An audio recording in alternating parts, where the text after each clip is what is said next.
Punten, maaf sekali karena saya memang bidangnya di ilmu otak, makanya ada istilah ilmu neuroscience. Maka ya saya izin untuk hari ini cerita banyak tentang otak manusia. Boleh ya? Iya, karena barang siapa yang makin mengenal dirinya, insya Allah makin mengenal sang Khalik kita, insya Allah ya. Ya, kembali ini kalau pernah lihat sharing-sharing saya di media sosial pasti cerita otak ya. Nih kelihatan nggak gambar otak? Iya, coba pegang dulu kepalanya. Nah, ada otaknya, Bu. Enggak, saya takut pada lupa punya otak. Ya, karena ya kadang-kadang kita baru ingat punya otak tuh kalau apa, tanggung bulan. Ya Allah, ya Allah, harus dipegang otak kita ya. Nah, jadi Allah ciptakan ada otak besar, ada otak kecil ini, dan otak itu terbelah dua, ada bagian kanan dan ada bagian kiri ya. Nah, sekarang jadi Allah Ta'ala membuat di otak manusia itu memang ada tempat yang nanti mengeluarkan hormon cinta, hormon bahagia, hormon kasih sayang, dan hormon rasa nyaman. Di mana Bu Aisyah? Di sini. Mudah-mudahan kelihatan gambarnya ya. Kalau yang nggak kelihatan gambarnya, hormon cinta itu dikeluarkan ada namanya kelenjar pituitary. Mohon maaf, mohon izin, karena kesepakatan internasional memang nama-nama organ tubuh itu pakai bahasa Latin. Ya, tapi itu kan cuman penamaan, yang menciptakan memang ya Allah Ta'ala. Di mana sih sebetulnya hormon itu? Coba teman-teman ya, pertemuan dua alis pegang, agak naik sedikit nih sini. Ini nih. Ini kalau dibor ke dalam, itulah di situ ada kelenjar pituitary, ada kelenjar. Coba jempolnya gini. Nah, segitu di dalam. Ya, yang Allah ciptakan di situ ada hormon cinta, ada hormon bahagia, ada hormon kasih sayang. Ya, nah situ. Dan hormon yang bikin rasa nyaman. Siapa sering sakit kepala terus ini langsung pegang ini? Ada? Atau bahkan dikerok. Ya, itu untuk menstimulasi hormon itu keluar, nanti masuk ke pembuluh darah, masuk ke jantung, jantung memompa ke seluruh tubuh, lama-lama kita rasa nyaman, senang. Ya. Bu Aisyah, bagaimana caranya mengeluarkan hormon itu? Ternyata gampang. Hormon itu keluar lewat apa? Ya, lewat senyum. Coba dulu senyum semuanya. Masya Allah, cantiknya, wallahu akbar. Senyum yang mengeluarkan hormon rasa nyaman atau hormon cinta itu kalau sudut bibir kanan kirinya seimbang. Karena ada orang yang senyumnya cuma sebelah doang. Udah gitu kepalanya goyang-goyang.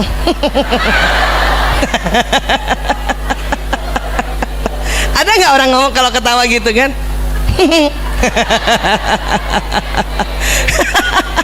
Makanya harus senyumnya kanan kiri diangkat seimbang. Dan menurut penelitian baru bisa keluar hormon itu dari kelenjar pituitary kalau senyumnya ditahan dulu, minimal ditahan 7 detik. Coba senyum semua, saya hitung 7. Ayo. 1, 2, 3, 4, 5, 6, 7, 8, 9, 10. Karena ada orang yang senyumnya cuma 2 detik begini doang dia. Itu doang. Udah cuma 2 detik miring pula.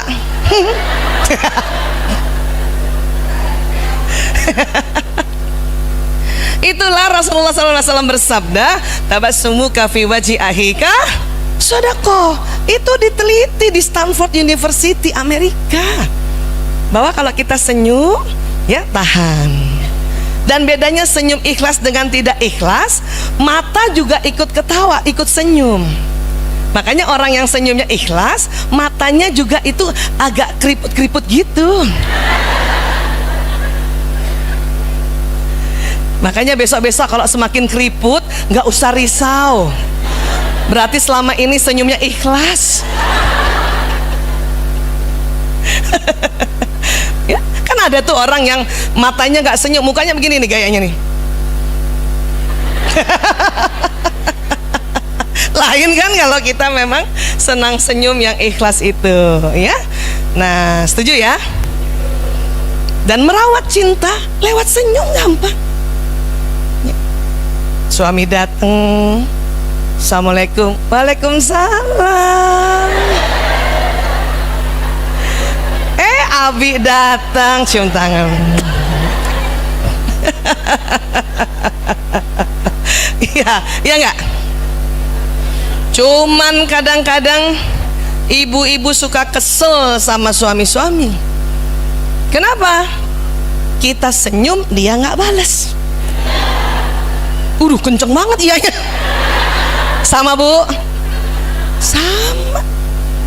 Ibu nggak usah tuker suami ibu. Karena laki-laki memang karena ada hormon yang namanya testosteron, ya, membuat otot wajah laki-laki itu kaku. Dan laki-laki apabila sampai di rumah 10 menit pertama, walaupun kita udah senyum, dia belum bisa bales. Karena hormon laki-laki itu membuat otot wajah laki-laki kaku. Makanya laki-laki baru sampai rumah kah, atau misalnya bunda minta suami jemput, pernah kan? Atau sampai kantor 10 menit pertama, atau bahkan ada yang 15 menit pertama, mukanya rata kayak gini.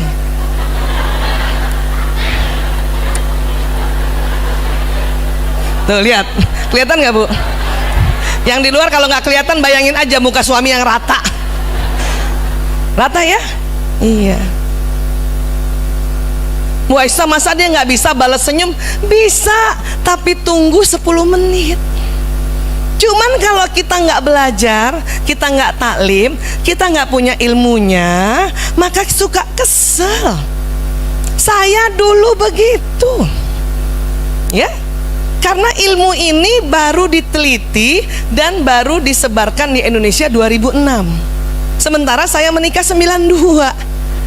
92 sampai 2006-nya berantem gara-gara muka gitu. Ya. Assalamualaikum, Waalaikumsalam. Ayah cium tangan. Terus kita mulai berpikir, udah 5 menit senyum karena nggak dibalas, karena kan baru bisa 10 menit. Karena nggak dibalas, menit ke-6 mulai kita ya berprasangka buruk. Apa kita bilang dalam hati, tuh kan dia nggak suka pulang ke rumah. Iya nggak sih? Menit ke-7 yang tadinya kita senyum 5 menit, menit ke-6 masih senyum, menit ke-7 mulai tuh ke mukanya tuh. Ada juga ibu-ibu perempuan yang agak vokal. Apa dia bilang sama suaminya gara-gara lihat muka suami gitu? Kita nyindir-nyindir gimana? Kalau nggak suka pulang, jangan pulang. Makanya banyak suami-suami bingung, saya salah apa lagi? Iya, ya saya begitu gitu. Maka itulah pada tahun 2006 belajar neuroscience, penelitian mengatakan bahwa ya laki-laki dan perempuan berbeda. Itulah kata suami, saya minta maaf sama suami, cium tangan bolak-balik gitu, minta maaf, saya minta maaf. Kenapa? Saya selama ini berprasangka kalau kamu pulang kamu gak suka. Dia bilang gitu kan. Ternyata bukan gitu. Karena laki-laki dia senang lihat istrinya tersenyum. Jadi ada penelitian lagi, laki-laki senang lihat wanita tersenyum. Apakah itu istrinya? Apakah itu ibunya? Apakah itu anak perempuannya?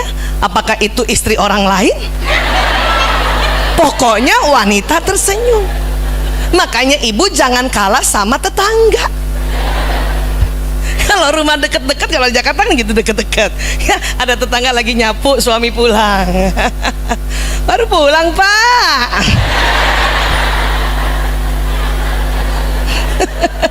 Kena senyum duluan sama istri tetangga.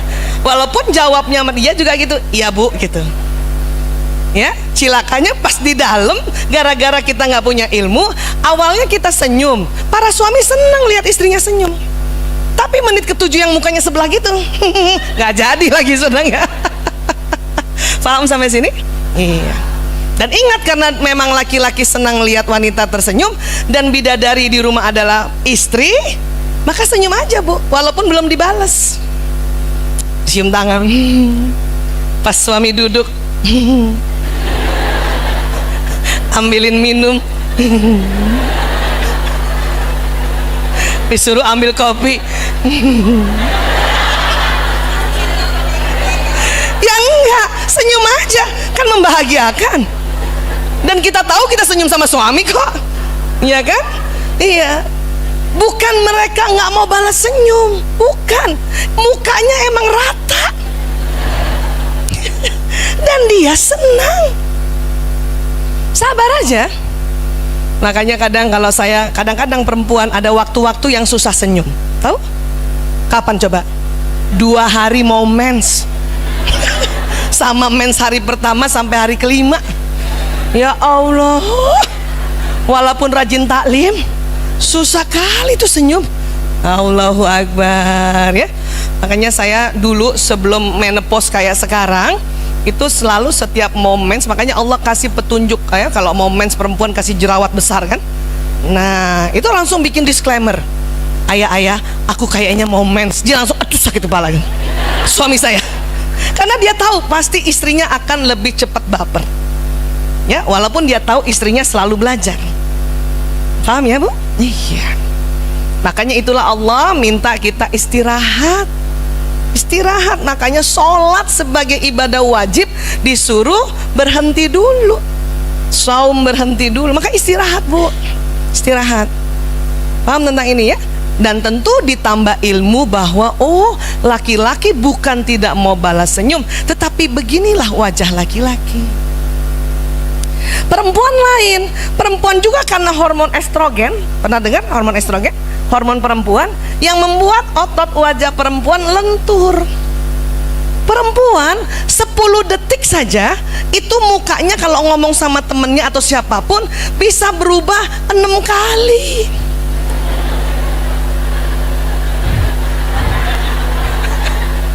Iya gak sih?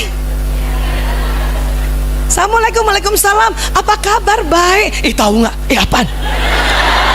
Mukanya gitu. Apaan? Yang bener. Masa? Bukan. 10 detik 6 kali berubah. Ada juga perempuan yang pendiam 10 detik 3 kali. Ya, saya bisa 9 kali saya. Paham ya? Iya. Nah, maka kita selalu merasa laki-laki harusnya kayak kita. Nggak bisa. Allah menciptakan hormon testosteron pada laki-laki, membuat wujud laki-laki itu maskulin. Dan ini jangan salah, inilah gantengnya laki-laki. Ini yang disebut wibawa. Anak sekarang bilang cool. Ingatkah waktu ibu dilamar ya oleh calon dulu ya? Ibu pasti gak sabar, ibu ngintip-ngintip dari jendela. Ya Allah, cool banget. Ketika menikah beberapa tahun, kok gini terus? Itulah makanya perlu taklim, perlu belajar. Paham ya? Iya, ini cakep laki-laki. Ridho Bu punya suami kayak gini? Karena banyak yang harusnya dia bisa senyum dong. Bu, ya, inilah gantengnya laki-laki. Atau ibu mau suaminya datang sudah Assalamualaikum? Emang mau begitu? Bunda, ayah kangen banget. Mau begitu?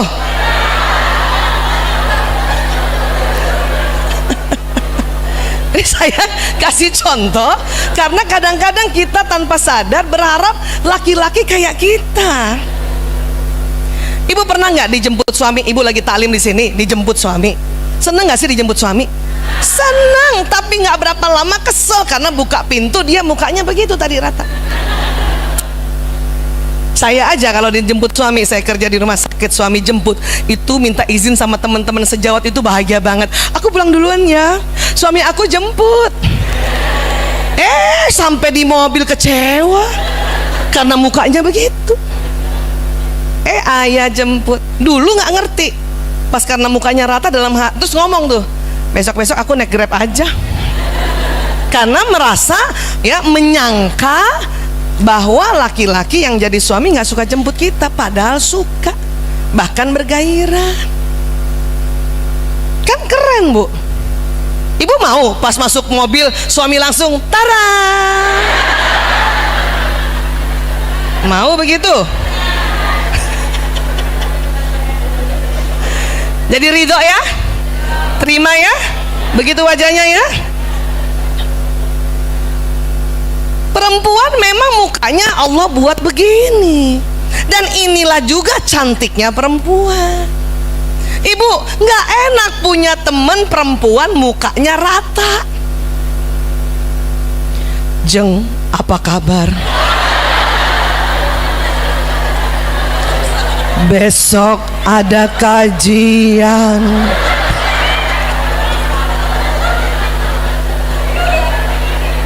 Nggak enak kan, Bu? Suami juga nggak suka istrinya begitu. Abi dari mana? Kenapa baru pulang? Apalagi anak-anak nggak mau muka ibunya rata. Kebayang nggak? Kita gandeng anak-anak, ayo pulang. Sampai goyang-goyang gitu. Siapa pernah lihat kayak gitu? Tahu The Secretariana? Serem nggak, Bu? Serem. Itulah makanya Allah berikan perempuan hormon estrogen biar cantik. Abi pulang. Cantik begitu.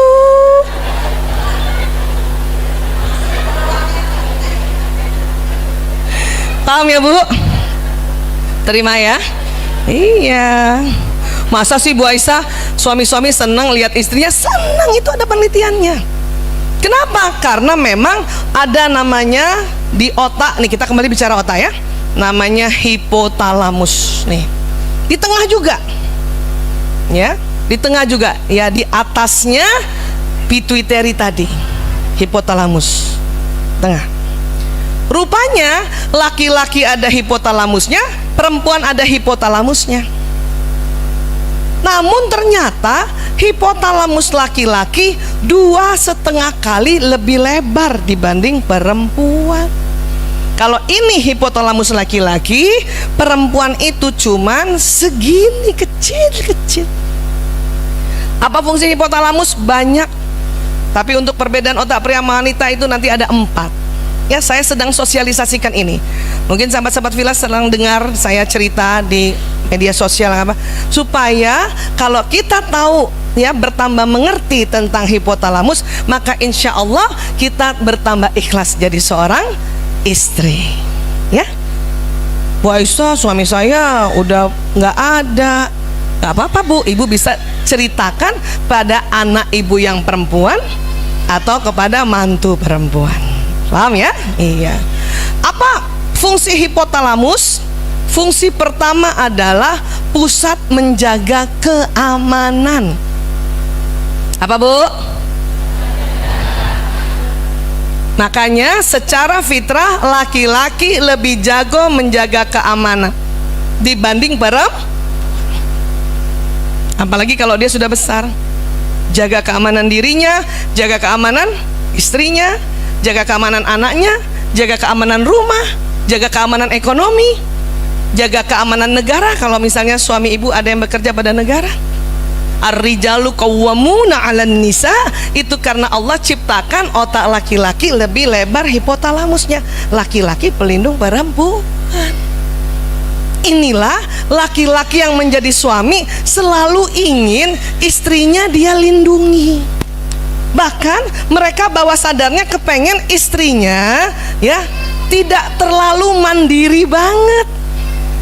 Itu dia ingin melindungi si istri bagaikan gadis kecil yang manja. Makanya dulu saya keliru. Ya, saya merasa karena saya kerja, punya uang, bantu suami misalnya, mandiri. Kalau ditelepon suami, suaranya agak digede-gedein gitu kan. Assalamualaikum. Itu laki-laki kalau memberi salam pada istrinya suaranya agak rendah, itu berarti menggoda bawah sadarnya. Saya jawabnya Waalaikumsalam. Ya, maksud saya kan itu mandiri ya. Laki-laki yang menjadi suami mendengarkan istrinya suaranya terlalu seperti itu, dianggap orang lain. Ya, bukan gadis kecil yang perlu saya lindungi. Maka saya belajar untuk merubah cara saya ya bicara atau komunikasi, atau paling tidak waktu ditelepon. Tahu ibu di mana saya belajar? Nonton drama Korea. Drama Korea kan gitu kan, perempuannya annyeonghaseyo, oppa, 감사합니다. Jadi kalau ditelepon suami, Assalamualaikum, Waalaikumsalam. Latihan bu, Waalaikumsalam. Dulu ditelepon, kamu di mana? Aku masih di kantor. Ayah di mana? Maksudnya supaya mandiri gitu. Sekarang enggak, kamu di mana? Aku di kantor. Ayah di mana?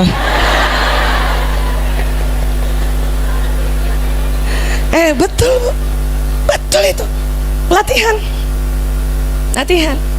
Kita selama ini kebalik. Sama suami ngomongnya terlalu mandiri. Ayah, iya, aku. Kamu di mana? Udah makan belum? Tapi sama orang lain, misalnya sama Pak Camat, Assalamualaikum Pak Camat. Lah, kebalik bu.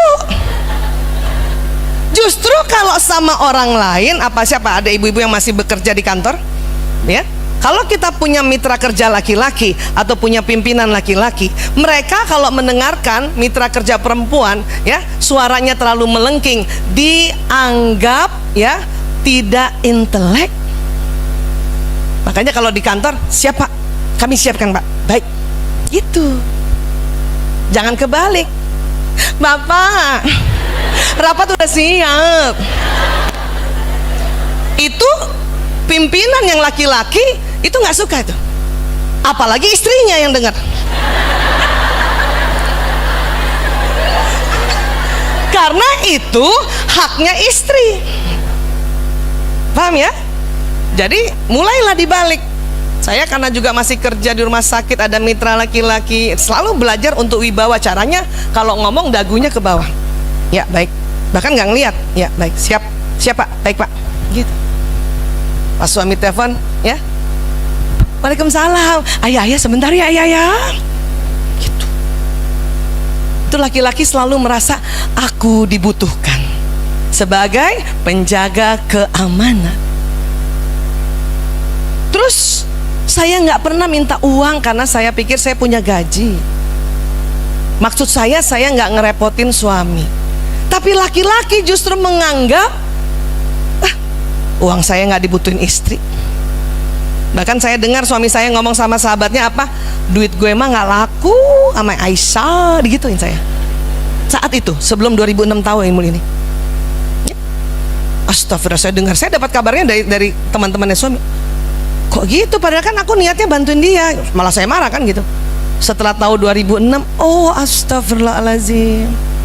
Mulai saat itu saya selalu minta uang. Seandainya tahu sejak 92,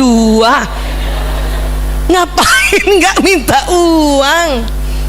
Tapi tentu harus yang manja-manja gitu. Kayak kemarin, ayah, aku mau ke Balikpapan. Mukanya gitu, terus minta uang. Terus laki-laki suka gini, nyindir-nyindir, kan kamu banyak uangnya.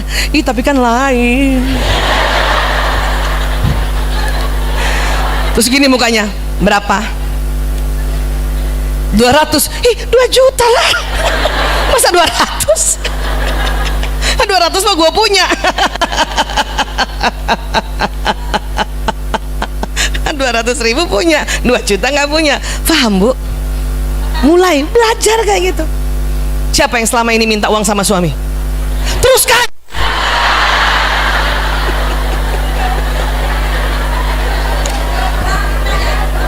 Siapa yang ngerekam tadi? Kirim ke suami. Seperti itu ya bu, paham ya bu? Kenapa? Karena dia ingin jaga kita. Itulah yang kadang-kadang terjadi karena kita nggak manja-manja, kita punya uang sendiri, lama-lama maaf, karena kerja yang begitu bercampur, ada perempuan lain yang pakai cara perempuannya itu, itulah tergoda para suami itu. Iya. Dan suami merasa, oh dengan wanita ini uangku lebih laku.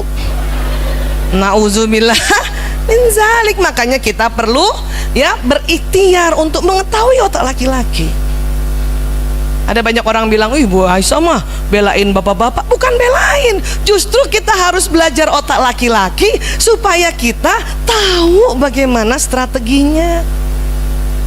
Saya yakin Bu, kalau saya nggak belajar otak laki-laki, mungkin seumur hidup baper, dikit-dikit tersinggung. Jadi buktinya tadi, ya kita senyum dia nggak senyum, udah mukanya gini-gini. Keselnya minta ampun, berprasangka buruk. Terus ngapain? Justru saya belain ibu-ibu dengan menjelaskan otak laki-laki gini loh, gitu. Ya, walaupun bapak-bapak juga jadi seneng. Karena bapak-bapak juga nggak ngerti, mereka juga baru sadar, oh kita begitu ya. Paham ya Bu? Ya. Untuk itulah laki-laki selalu ingin dilihat sebagai pahlawan oleh istrinya. Maka di rumah siapkan kursinya sendiri, kursi makannya khususon. Jangan ada yang duduk di kursinya. Kalaupun ada tamu duduk, kita minta izin, maaf kursi suami saya. Oh ya nggak apa-apa. Bahkan kalau anak sendiri duduk juga, nak kursinya ayah nak, nanti kamu juga kalau jadi suami dapat kursi nak. Oh gitu saya. Paham ya Bu? Kursinya, maka gelasnya harus sendiri, piringnya harus sendiri, sendoknya sendiri. Kalaupun piring sama suami istri sama, silakan sampai situ aja. Paham ya Bu? Suami saya suatu ketika, saya nggak tahu, saya pertahankan kursinya. Nak kursinya ayah nak, kamu duduk tempat lain. Saya nggak tahu suami saya udah di belakang. Ya Allah, betapa bahagianya dia. Dalam benaknya, ya Allah, kursiku saja dijaga istriku, apalagi yang lainnya. Walaupun suami-suami itu senang kita jaga dia punya barang, tapi mukanya tetap rata kayak tadi. Bu Aisyah kok tahu dia senang? Saya lihat hidungnya kempes-kempes. Berarti dia senang. Paham ya Bu? Jangan dapatkan kita berharap suami yang senang tuh terima kasih sayang. Enggak. 95% laki-laki yang menjadi suami tidak pernah bilang aku cinta padamu. Betul Bu? Berarti suami ibu yang kategori 95% itu. Yang 5% sudah bisa bilang aku cinta padamu, yang biasanya dia sering taklim, baca sirah Rasulullah, bagaimana sikap Rasulullah pada istrinya, itu baru 5%. Jadi kalau suami ibu merasa nggak pernah dia bilang cinta sama aku, itu biasa. Ya, yang 5% itu luar biasa. Jadi suami itu cuma 2 kategorinya, biasa sama luar biasa, nggak ada yang jelek. Paham ya Bu? Ngerti ya? Iya. Tuh. Satu lagi, laki-laki yang menjadi suami sewaktu mengantar istrinya, misalnya ayah anterin aku gitu, oke? Dia ingin antar sampai tempat tujuan dengan selamat. Cuman kadang kalau di Jakarta itu kan kota besar ya, sudah pakai UAZ pun pasti kesasar. Dan laki-laki pada saat seperti itu kurang menyukai kalau tiba-tiba istrinya minggir mas, minggir. Mau ngapain? Minggir.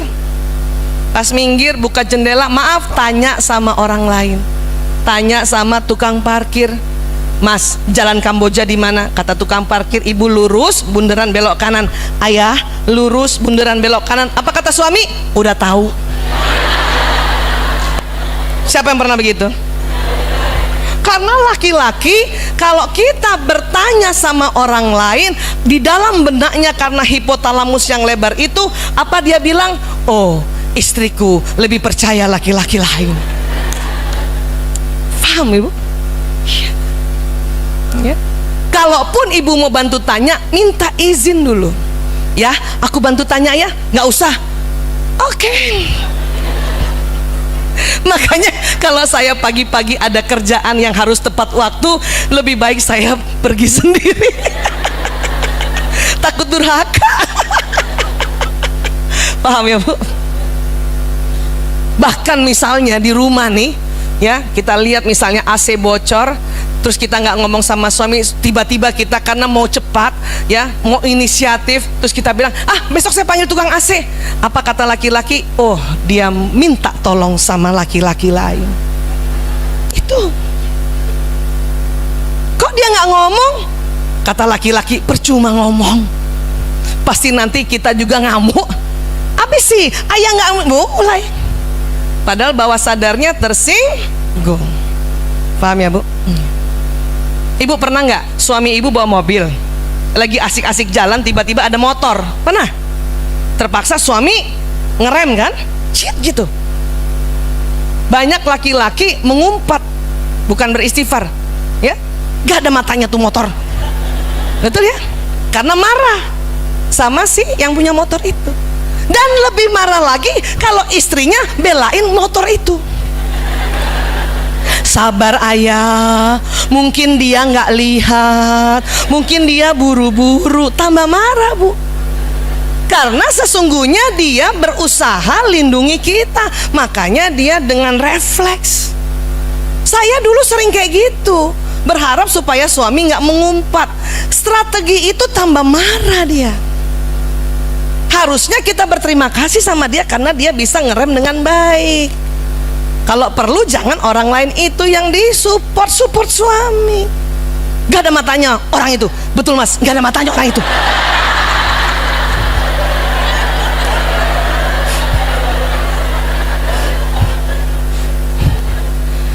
Dan marah laki-laki, kita bilang sabar, karena berarti sebelum tadi itu nggak sabar.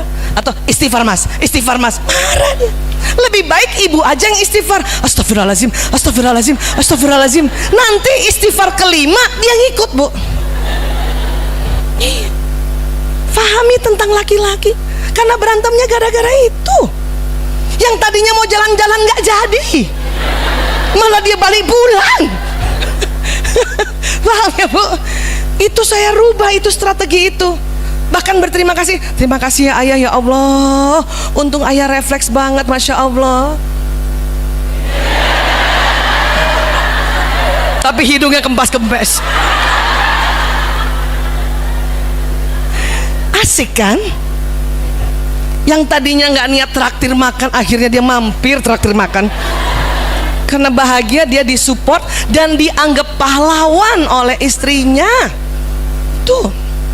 Dan karena otak ini juga, laki-laki yang menjadi suami tidak suka ditegur, tidak suka dinasehati depan orang lain. Tidak suka, bahkan depan anak sekalipun. Dulu saya salah tuh. Kalau ayahnya nasihatin anak, saya ngebelain. Bahkan rasanya kita sakit hati. Anak-anak kita dimarahin suami. Bukan gitu ayah, bukan salah dia ayah. Itu pantang ternyata.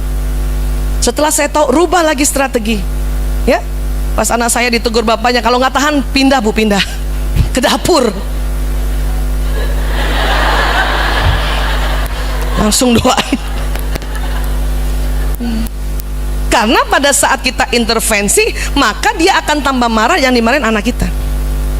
Kalau nanti ayahnya sudah pergi, baru kita hampiri anak kita.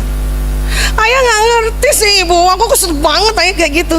Iya nak, usap-usap aja, nggak usah ngomporin. Emang begitu ayah nak, bayangin tuh, ibu 31 tahun tinggal sama ayah.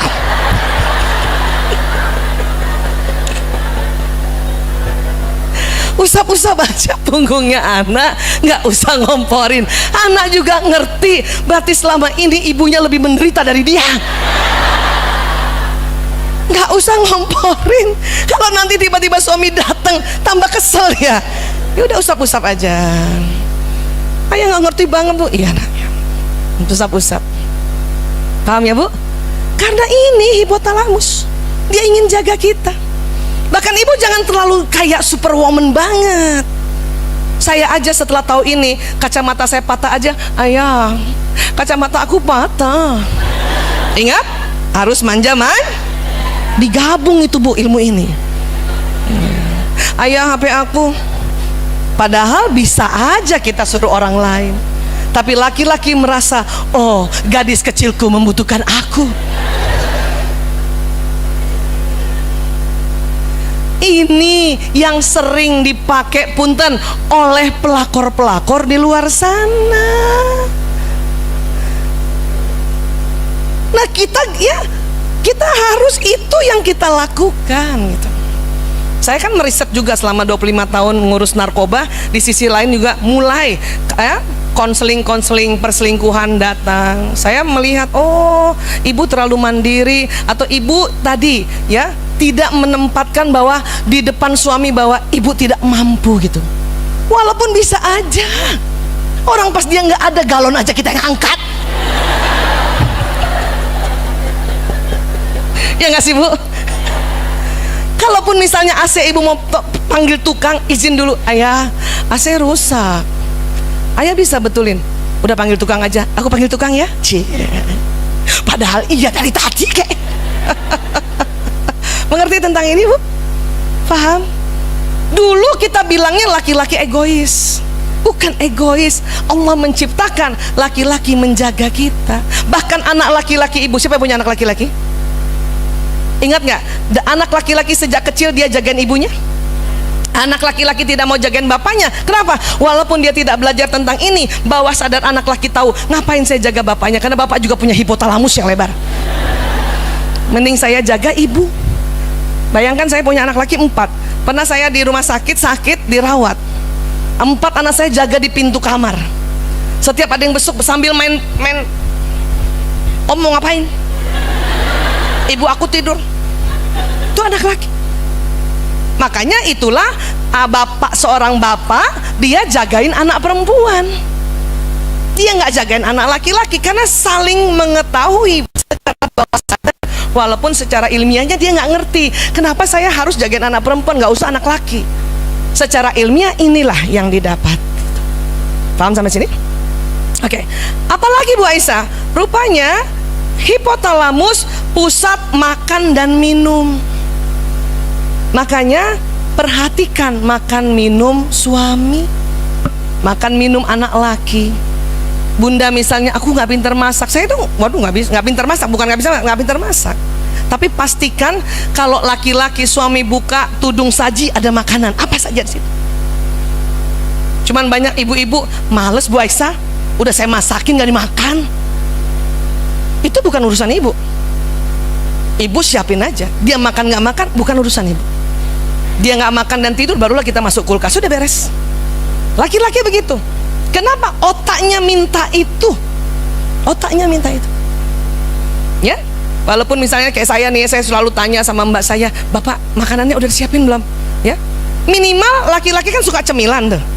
Atau baru datang tadi ibu bawakan minum gitu, cemilan. Udah, itu paling harus ada itu. Untung suami saya cemilannya suka makan kuaci Bu. Kan gampang ya. Kalau minta nastar dulu kan gak repot ya. Paham ya Bu?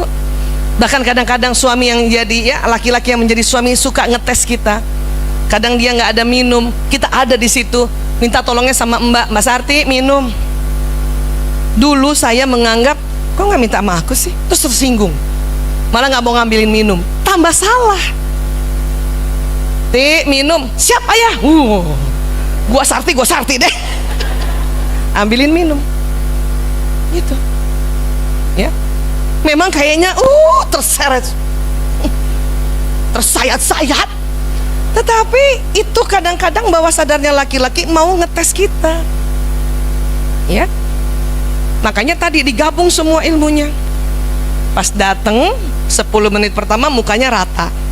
Dan laki-laki pas datang di rumah 10 menit pertama dia akan datang ke mejanya, dia akan taruh barang-barangnya. Betul? Dan tidak suka ditanya-tanya. Bahkan ibu kasih berita terbaik pun dia suka. Lebih baik ibu ke dapur. Ngapain Bu?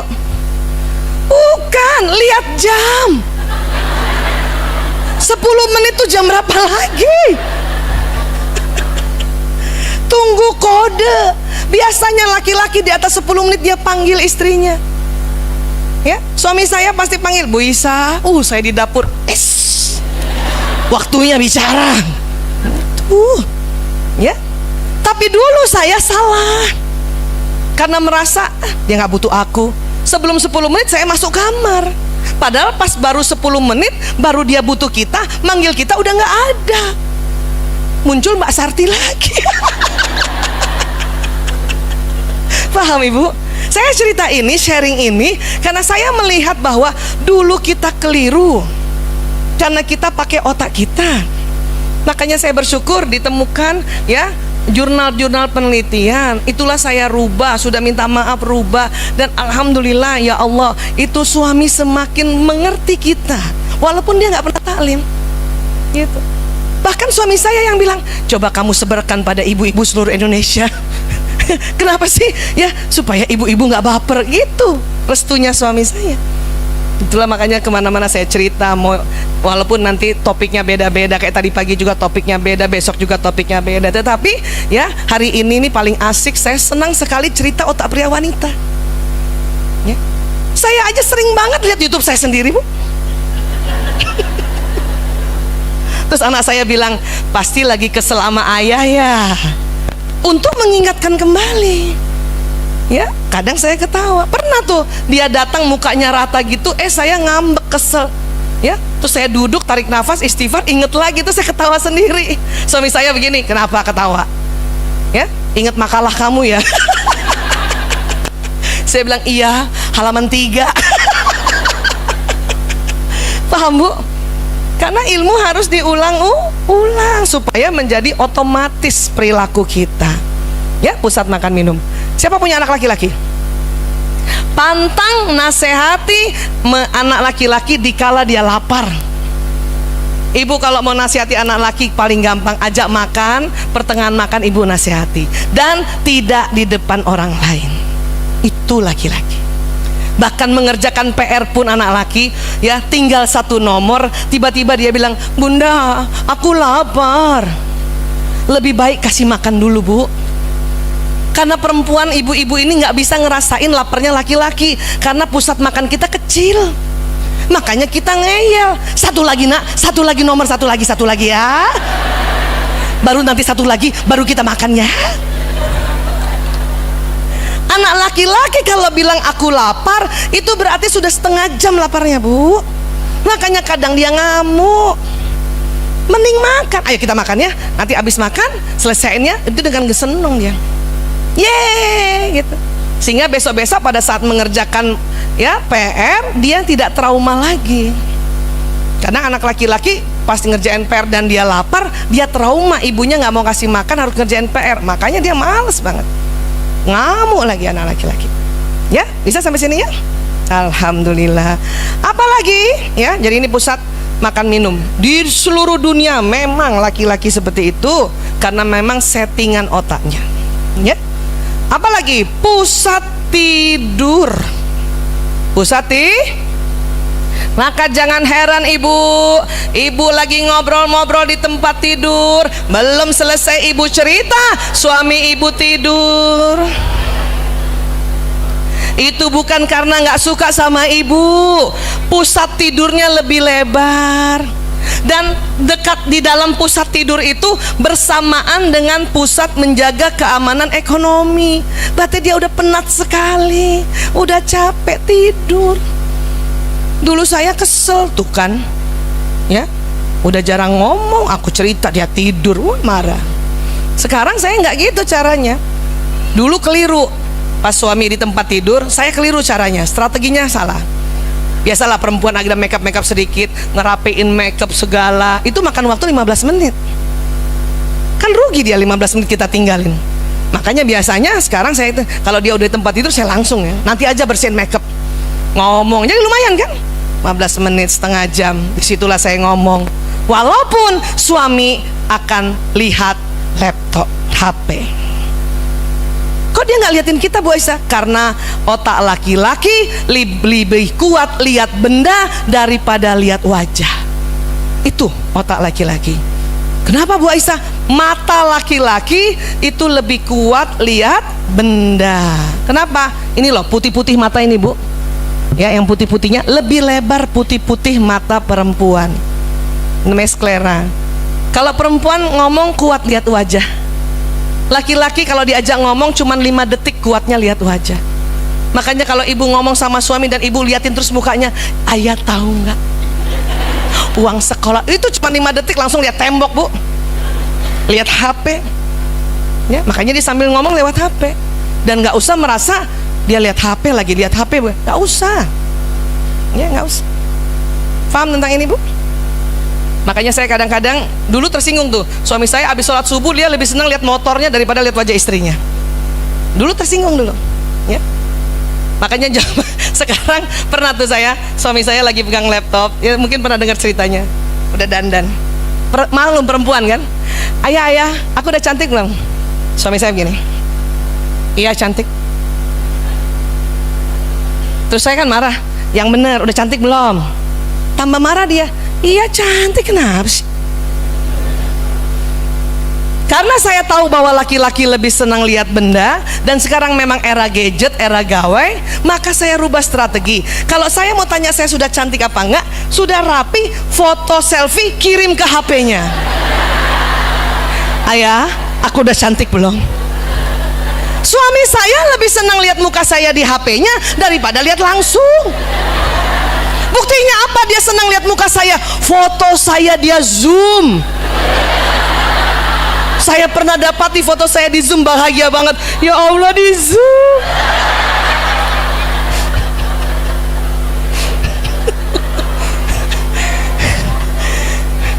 Jadi kayak gitulah Bu. Daripada kita berantem hal-hal yang berbeda. Nah, ini pusat tidur sama. Siapa yang pernah waktu punya anak masih bayi? Anak bayi ibu nangis, ibu bangun, bapaknya nggak bangun.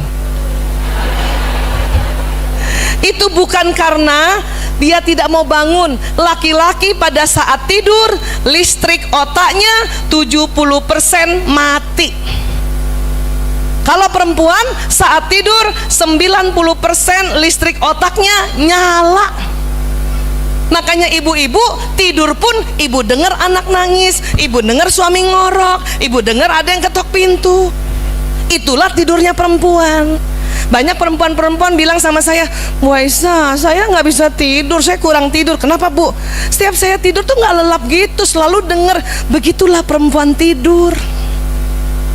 Allah ciptakan untuk mendengarkan apa yang terjadi sekeliling. Ibu coba kalau ibu lelap terus, apalagi kemarin zaman pandemi, anak memang sudah tidak tidur sama ibu, tengah malam dia ketok pintu kamar ibu untuk minta obat demam, coba ibu nggak bangun-bangun gimana coba? Ya kan? Iya. Sekali-sekali aja kita kebablasan, paling 3 bulan sekali karena capek banget. Ya. Disitulah Allah punya kuasa lagi, dibangunkan suami, tapi pas suami bangun bukan gendong anak, dia bangunin istrinya. Mama, anakmu bangun.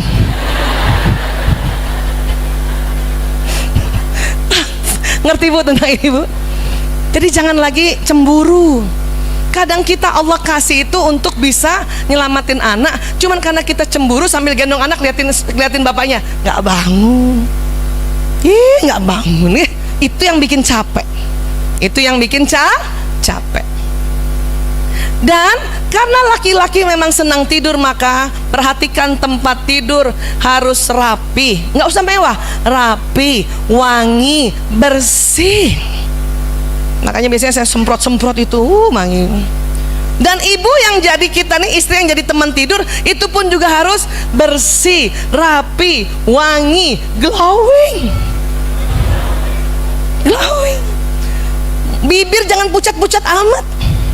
Ya, saya sering kan HB saya turun pucat banget. Oh, saya nggak mau dia ketahuan pucat. Pakai lipstik. Makanya supaya bertahan lipstiknya apa Bu? Saya pakai lipstik Arab.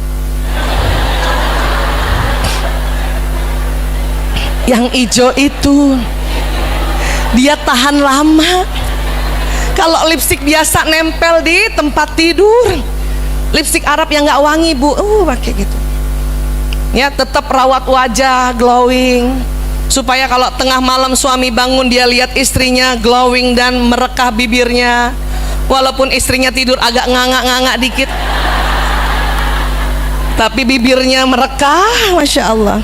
Dan harus wangi, karena sunnah kita perempuan tidur dekat suami pakai minyak wangi ya. Makanya saya sama adik-adik saya bikin minyak wangi supaya bisa semprot dari ujung rambut sampai ujung bawah dengan harga tidak mahal. Saya mau tidur gitu tuh ya. Pantang buat saya daster 2 hari dipakai untuk tidur, nggak bisa. Memang daster lama tapi yang harus wangi gitu. Kenapa Bu Aisyah? Karena ya hipotalamus juga pusat syahwat birahi. Memang suami tidur duluan, tapi tengah malam bangun, Bu. Tengah malam bangun, pengen ngajak ibadah istrinya. Dia lihat kan cantik, tambah. Dia punya syahwat bangun. Kita dicolek. Sementara ibu-ibu, ya Allah, baru juga tidur. Ya, paham, Bu? Jadi apa? Ada 4 fungsi hipotalamus. Pertama, jaga keamanan. 2, pusat makan minum. 3, pusat 4, pusat. Dikala seorang istri tidak ada halangan syar'i, tidak mens, tidak nifas dan tidak sakit, pantang untuk menolaknya. Ya, walaupun ibu baru tidur, langsung doa, ya Allah berikan kekuatan, ya Allah, kuat. Dan jangan cuma minta kuat, minta kenikmatan juga. Ya Allah berikan kekuatan dan kenikmatan, ya Allah, kuat, nikmat, supaya ibu tidak menderita. Sampai sini bisa paham ya Bu? Masya Allah. Akhwat fillah, Masya Allah ya. Karena kita di masjid, mungkin juga nanti akan segera kita sholat maghrib bersama. Segini aja dulu ya, sudah 5:30. Selebihnya nonton YouTube Bu. Jangan lupa subscribe. Baik, sekali lagi para akhwat fillah, berbahagialah menjadi seorang perempuan, berbahagialah menjadi seorang ibu, berbahagialah menjadi seorang istri ya.